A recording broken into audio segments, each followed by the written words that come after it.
Assalamualaikum warahmatullahi wabarakatuh. Perkenalkan, nama saya Mutia Mutmainah, Prodi Pendidikan Agama Islam semester 3, NIM 2022-3084. Sebelumnya, video ini dibuat untuk memenuhi tugas mata kuliah pembelajaran fikih dengan judul Sholat Fardu 5 Waktu. Saya akan menjelaskan tentang sholat fardu 5 waktu. Mungkin kalian sudah pernah mendengar apa itu sholat fardu 5 waktu.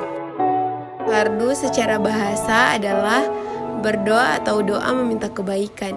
Adapun menurut istilah, merupakan semua perkataan dan perbuatan tertentu yang dimulai dari takbir dan diakhiri dengan salam. Sholat yang diwajibkan sebanyak 5 waktu sehari semalam. Sholat fardu wajib hukumnya bagi setiap orang muslim, baik laki-laki dan perempuan yang berakal dan telah memasuki masa balik.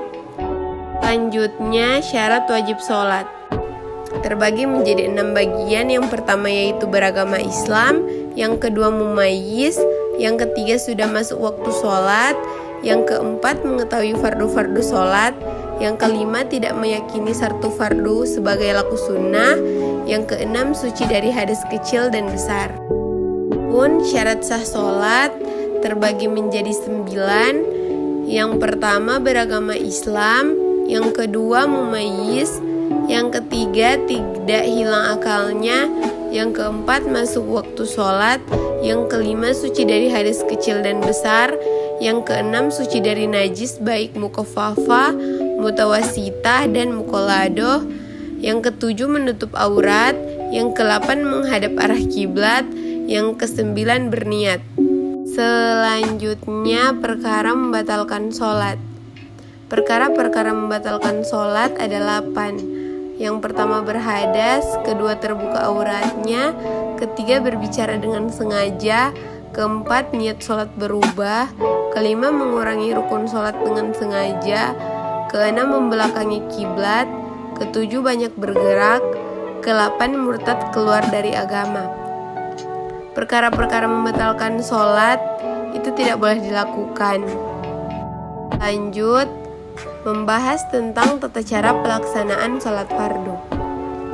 Yang pertama yaitu takbiratul ihram, membaca Allahu Akbar saat memulai sholat.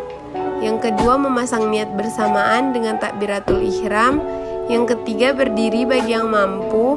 Yang keempat membaca surat Al-Fatihah. Yang kelima ruku sambil membaca Subhana Rabbiyal Azimi wa bihamdi sebanyak 3 kali. Yang keenam iktidal sambil membaca Sami Allahu liman hamidah Rabbana lakal hamdu. Yang ketujuh sujud sambil membaca Subhana Rabbiyal a'la wa bihamdi sebanyak 3 kali. Selanjutnya, yang ke-8 duduk di antara 2 sujud sambil membaca Rabbi ghafirli warhamni wajaburni warfa'ni warzukni wahdini wafini wafu'anni. Yang ke-9 tumaninah atau diam tidak bergerak sejenak dalam 4 rukun sebelumnya. Yang ke-10 membaca tasyahud akhir. Yang ke-11 membaca sholawat Nabi setelah tasyahud akhir. Yang ke-12 duduk untuk membaca sholawat Nabi, tasyahud akhir dan salam. Yang ke-13 melafalkan salam. Yang ke-14 tertib dalam melakukan setiap rukun di atas. Kemudian sunnah sholat 5 waktu. Sunnah sholat adalah ucapan dan gerakan sholat yang tidak termasuk dalam rukun sholat, tetapi merupakan bagian dari ibadah sholat. Sunnah sholat dibedakan menjadi 2 macam, yaitu sunnah abadl dan sunnah haiyat. Sunnah abadl adalah sholat fardu yang apabila tidak dikerjakan harus mengganti dengan sujud sahwi. Sedangkan sunnah haiyat adalah merupakan sunnah apabila tertinggal karena lupa atau sengaja ditinggalkan, maka sholatnya tetap sah dan tidak perlu sujud syahwi. Baiklah, kita masuk kepada pembahasan yang terakhir, yaitu hikmah sholat fardu. Yang pertama, mencegah seseorang melakukan perbuatan buruk. Yang kedua, langkah mendidik menjadi pribadi yang disiplin. Yang ketiga, melatih menjadi seorang pribadi yang tangguh. Yang keempat, membersihkan kesalahan dan dosa dalam diri. Yang kelima, hatinya akan lebih tenang. Yang keenam, tubuh akan menjadi lebih sehat. Yang ketujuh, mempermudah datangnya rahmat dari Allah. Dengan sholat, Allah akan mengampuni dosa-dosa yang ada di antara satu sholat dengan sholat berikutnya. Sholat juga dapat membersihkan diri dari kesalahan dan dosa yang dilakukan secara sengaja atau tidak. Orang yang sholat dengan khusyuk akan selalu berusaha untuk menjaga lahir dan batinnya selalu bersih.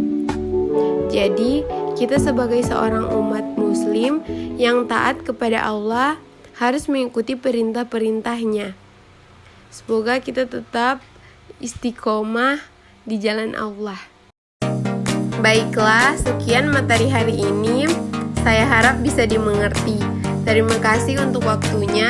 Wassalamualaikum warahmatullahi wabarakatuh.